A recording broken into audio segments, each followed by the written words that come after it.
Hello guys, मेरा नाम है सुजीत तिवारी और आज हम बात करने वाले हैं एसआईपी के बारे में। जी हाँ, एसआईपी जिसे एक जादू कहा जाता है, उसे जादू क्यों कहा जाता है, क्या होता है कंपाउंडिंग का इफेक्ट, उसके बारे में आज हम जानेंगे और समझेंगे क्या होता है एसआईपी और किस तरह से एसआईपी किया जाए और किस किस पर्पज़ के लिए आप एसआईपी कर सकते हैं, किस पर्पज़ के लिए कितना एसआईपी करना है, उसके बारे में हम आज जानेंगे।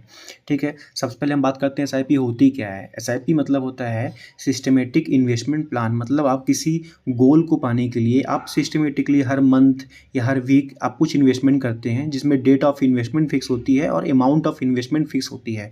आप चाहें तो उसे हर साल थोड़ा थोड़ा बढ़ा भी सकते हैं, बट उसमें एक अमाउंट एक बार फिक्स करने के बाद जब तक आप उसे चेंज नहीं करते हैं तब तक वो फिक्स होती है। ठीक है, तो सिस्टमेटिकली आप इन्वेस्टमेंट करते हैं, उसे हम क्या बोलते हैं, SIP, systematic investment plan.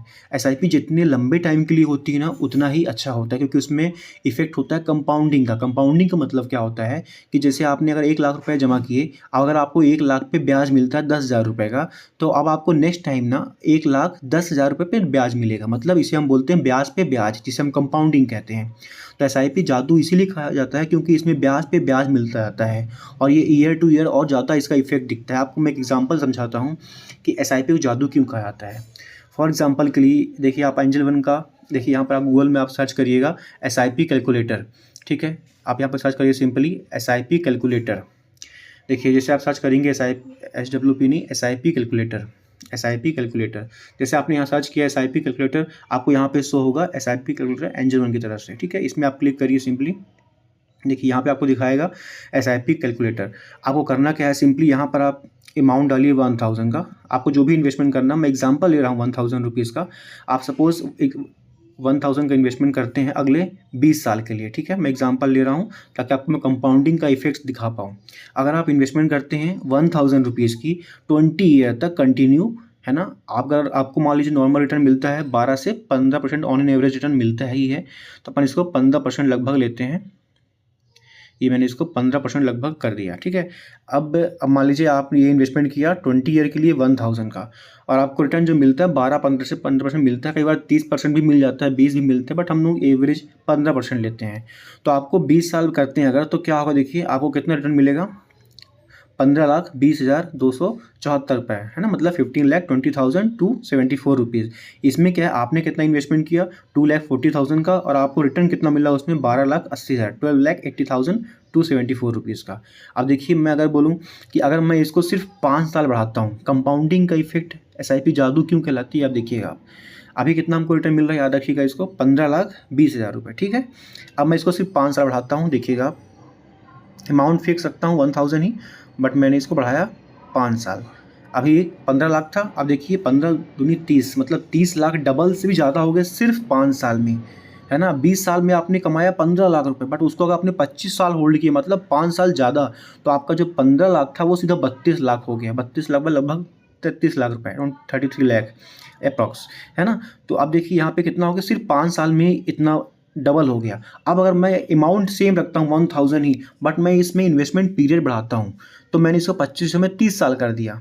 Rate of return भी सेम है और अमाउंट भी सेम है। तो देखिए क्या अमाउंट हो गया, 70,42,000। 20 साल में था अपना 15 लाख रुपए, बट वही हमने 5 साल होल्ड किया तो लगभग 32 लाख हुआ। हमने और 5 साल होल्ड किया अगर 30 साल तक, तो आपको कितना मिल रहा है, 70,42,000 रुपये, सिर्फ 1000 की इन्वेस्टमेंट। मतलब यहाँ पे ज़रूरी क्या होता है कि आप जितना लंबा पीरियड होल्ड करेंगे ना, एसआईपी का जादू उतना ज़्यादा दिखेगा। क्यों, क्योंकि इसमें इंटरेस्ट पे इंटरेस्ट जुड़ता जाता है। ठीक है, अब मान लीजिए मैं यहाँ पे 1000 मिनिमम लेता हूँ, बट हर कोई जो नॉर्मली 15-20,000 25,000 कमाता है, तो मैं वो मानता हूँ कि वो 1000 की जहाँ में 2000 की एसआईपी कर सकता है। आप सोचिए, अगर मैं यही पहले देखता हूँ कि 10 साल में कितना होता है, एक बार देखिएगा। 10 साल में हमने एसआईपी की, अगर 15% मिलता है हमको 2,000 रुपये के हिसाब से, तो कितना होगा, 5,58,000, बहुत कम, है ना। देखिए 10 साल में, बट मैं यही अगर 10 में इसको 20 साल करता हूँ, 5,58,000 कितना बन जाएगा, देखिए अभी 20 साल में 30 लाख। जो 5,58,000 रुपये था वो अब बन गया 30,40,000 रुपये। मतलब कि 25 लाख से ज़्यादा रिटर्न मिल गया हमको सिर्फ 1000 बढ़ाने से, है ना, मतलब 10 साल बढ़ाने से। अब देखिए, अगर मैं इसको 5 साल बढ़ाता हूँ, सिर्फ 5 साल बढ़ाता हूँ, अगर इसको मैं 20 जहाँ 25 किया करता हूँ, तो क्या होगा, अब देखिए अभी जो हमारा ये 65,92,000, मतलब कि कितना ज़्यादा डिफरेंस हो रहा है ना। अब अगर मैं इसे याद रखिए कि अमाउंट को 60, लगभग ये 66 लाख ही हो गया एक तरह से, तो 66 लाख, और मैं बढ़ाता हूँ थोड़ा सा इसको 5 साल और, देखिए 1,40,00,000 मतलब अगर 30 साल तक आपने सिर्फ 2,000 रुपये भी इन्वेस्टमेंट किए तो आपके रिटायरमेंट की प्लानिंग बड़े आराम से हो गई, है ना। आप चाहे मान लीजिए आपको लगता है यार मुझे बच्चों के लिए पढ़ाई के लिए वो करनी प्लानिंग कि भाई आज से 20 साल बाद 25 साल बाद मेरे बच्चे पढ़ाई करेंगे, कहीं बाहर जाएंगे पढ़ने के लिए, बच्चों की शादी करनी है, तो आप उसके लिए भी SIP कर सकते हैं। देखिए मैं रिटर्न जो ले रहा हूँ ये ऑन एन एवरेज रिटर्न है, जो कि पास्ट 20-30 साल का देखेंगे तो उससे कहीं ज़्यादा मिला है, बट मैं इतना लेता हूँ, मैं सिर्फ इतना ले रहा हूँ 15%। ज़्यादा भी इससे होता है, कम भी इससे होता है, बट मैं एक एवरेज ले रहा हूँ 15% का, तो आपको लगभग इतना रिटर्न आराम से मिलेगा।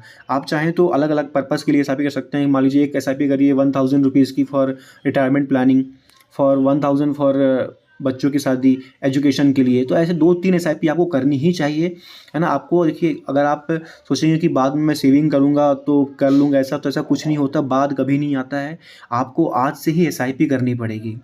पैसा बचाना अपना काम है, आपको पहले SIP करनी है और जो बचता है उसके बाद अपना घर खर्च या जो भी होता है आपको वो करनी है। ये ऑप्शनल नहीं होना चाहिए, है ना। ये एक मतलब ये कंपल्सरी काम है ना कि ऑप्शनल है कि पैसा हो गया, पैसा बचेगा तो इन्वेस्टमेंट कर लेंगे। पहले इन्वेस्टमेंट करिए फिर खर्चा करिए, अगर आप चाहते हैं कि भविष्य में आपका भविष्य आपका सिक्योर रहे, है ना। देखिए बच्चों के बल पे कि भाई बुढ़ापे में बच्चे हमारे साथ देंगे, तो किसी को पता नहीं बच्चे कैसे होते हैं, आजकल जानते हैं जनरेशन कैसी है ना, तो नहीं पता हमको। तो आपको खुद के लिए, अपनी वाइफ के लिए खुद प्लानिंग करनी होगी। तो ये देखिए ये ज़रूरी है। देखिए अगर आप कमा रहे हैं, आप हैं, तब तो आप इन्वेस्टमेंट करते रहेंगे, तब तो आपको बुढ़ापे में आपके लिए, आपकी वाइफ के लिए आप इन्वेस्टमेंट करके निकाल लेंगे रिटर्न अच्छा खासा, तो हमारा SIP वहाँ काम आएगा। बट मान लीजिए अगर हमको जो अर्निंग मेंबर हैं उसको कुछ हो जाता है अगर, तो क्या करेंगे, उस टाइम में काम आता है हमारा टर्म इंश्योरेंस, है ना। तो वहाँ पे अगर आपको टर्म इंश्योरेंस लेना तो उसके लिए भी आप मुझे कॉन्टेक्ट कर सकते हैं। तो टर्म इंश्योरेंस बहुत ज़रूरी है अगर हम नहीं हैं तो हमारे परिवार के लिए, और हेल्थ इंश्योरेंस ज़रूरी है। हम अगर हैं भी तो कोई बड़ा खर्चा आ गया हमारे फैमिली के ऊपर में, तो उसके ज़रूरी होता है हेल्थ इंश्योरेंस। तो 3 चीज़ें ज़रूर कर रहे हैं आप अपने अपने फैमिली के लिए, अपने फ्यूचर के लिए। पहला क्या हो गया, पहला होता है हेल्थ इंश्योरेंस, सबसे ऊपर रखिए हेल्थ इंश्योरेंस को, सेकंड में रखिए टर्म इंश्योरेंस को, और थर्ड में रखिए SIP को। टर्म इंश्योरेंस बल्कि एक बार थर्ड में कर सकते हैं, बट SIP भी ज़रूरी है। तो first health insurance, second SIP और थर्ड टर्म इंश्योरेंस को, ठीक है। तो ये 3 ज़रूर करना चाहिए आपको, क्योंकि अगर आपने ये नहीं किया तो आपको आज नहीं तो कल एक बड़ी कीमत चुकानी पड़ेगी उसके लिए। आपकी सारी सेविंग्स जो होंगी ना, सारी सेविंग्स एक बार, अगर आप जानते हैं, आप आज के डेट में अगर आप बीमार पड़ते हैं तो आपका 5 लाख रुपये तो खर्चा यूँ ही हो जाता है। अगर आप किसी बड़े हॉस्पिटल में जाते हैं तो कोई बड़ी बीमारी अगर हो गई तो 5-10 लाख रुपये खर्चा होना फिक्स है ना। इसलिए हेल्थ इंश्योरेंस बहुत ज़रूरी है, SIP भी बहुत ज़रूरी है, और टर्म इंश्योरेंस भी बहुत ज़रूरी है। तो ये करिए ताकि आप फाइनेंशियली फ्री रहें। आप हों या ना हो, हम हो ना हो, हमारा फैमिली, हमारी जो बच्चे हैं, हमारे वाइफ हैं, वो सबका फ्यूचर सिक्योर रहे, ये भी हमारी ही जिम्मेदारी है। सो आज से ही इन्वेस्टमेंट और म्यूचुअल फंड शुरुआत करें। Thank you so much.